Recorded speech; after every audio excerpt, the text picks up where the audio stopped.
नमस्ते दोस्तों, मैं सत्यम गुप्ता। हिस्ट्री में बॉर्डर्स हमेशा बदलते रहे हैं। कई बार तो वॉर्स और रिवॉल्यूशन, एथनिक कॉन्फ्लिक्ट्स और पॉलिटिकल डिस्प्यूट ने कई ऐसे रीजन्स पैदा किए जो अपने आप को इंडिपेंडेंस कंट्री घोषित कर चुके हैं।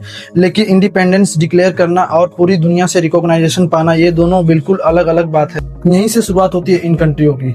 दोस्तों, इन कंट्रीज के लिस्ट में सबसे पहले नंबर पे आता है ताइवान। ताइवान के पास अपनी इलेक्टेड गवर्नमेंट है, अपनी खुद की आर्मी है, अपना खुद का पासपोर्ट है, दुनिया की सबसे एडवांस इकोनॉमी में से एक है।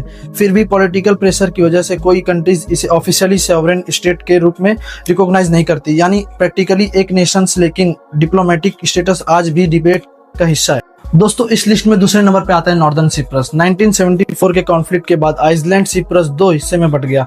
नॉर्दर्न सिप्रस की अपनी गवर्नमेंट, पार्लियामेंट और इंस्टीट्यूशंस है, लेकिन इसे लगभग पूरी दुनिया डिनाई करती है। सिर्फ टर्की रिकॉग्नाइज करता है। फिर भी वहाँ की डेली लाइफ बिल्कुल एक इंडिपेंडेंट कंट्री जैसी चलती है।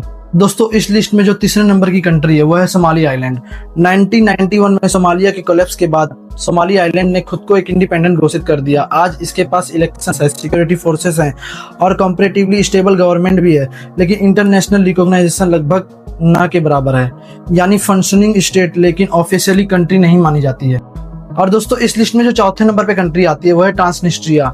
ईस्टर्न यूरोप में स्थित ट्रांसनिस्ट्रिया एक ऐसा प्लेस है जहां सोवियत यूनियन जैसे सिंबल्स आज भी दिखाई देते हैं। इसकी अपनी करेंसी है, बॉर्डर चेक पॉइंट है, गवर्नमेंट है, लेकिन लीगली यह भी एक मोल्डोवा का हिस्सा माना जाता है। दोस्तों, अब सबसे बड़ा सवाल यह आता है कि किसी रीजन या नेशंस के पास अगर अपना खुद का पॉपुलेशन है, अपना खुद का गवर्नमेंट, अपनी रीजन, अपनी आर्मी है, अपनी करेंसी है, तो फिर उसे क्यों नहीं रिकॉग्नाइजेशन मिलता है एक कंट्री होने का। दोस्तों, मैं आपको 4 थियरी बताऊंगा जिससे आपको पता चलेगा कि यूनाइटेड नेशंस इन्हें कंट्री क्यों नहीं मानती। दोस्तों, जो पहला थियरी है वो कहता है पॉलिटिक्स डिसाइड्स एवरीथिंग। कई एक्सपर्ट्स मानते हैं कि कंट्री बनने का फैसला सिर्फ लॉ नहीं बल्कि जियोपॉलिटिक्स इंटरेस्ट करते हैं। और दोस्तों, जो दूसरी थियरी है रिकॉग्निशन क्रिएट्स रियलिटी।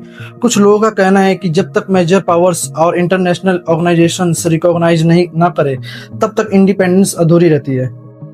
और दोस्तों, जो तीसरी थियरी है वो है de facto states are real countries. दूसरे एक्सपर्ट्स आर्ग्यू करते हैं कि अगर कोई रीजन दशकों से खुद को सक्सेसफुली गवर्न कर रहा है तो वो प्रैक्टिकली ऑलरेडी कंट्री है। और दोस्तों, जो चौथा थियरी है future borders will change again. History बताती है कि आज डिस्प्यूटेड कंट्रीज कल ऑफिशियली रिकॉग्नाइज्ड नेशंस बन सकते हैं। दोस्तों, Taiwan, northern Cyprus, Transnistria, Somali island हमें एक अनकंफर्टेबल ट्रूथ दिखाते हैं कि कंट्रीज सिर्फ जियोग्राफी से नहीं बनते, बल्कि पॉलिटिक्स, रिकॉग्नाइजेशन और आइडेंटिटी भी इंपॉर्टेंट होती है। दोस्तों, शायद सबसे बड़ी मिस्ट्री यही है कि कोई कंट्री तब तक कंट्री नहीं है जब तक दूसरी कंट्री या नेशंस उसे कंट्री ना मानने लगे, या फिर कोई कंट्री तभी कंट्री बन जाती है जब उधर के लोग उसको अपना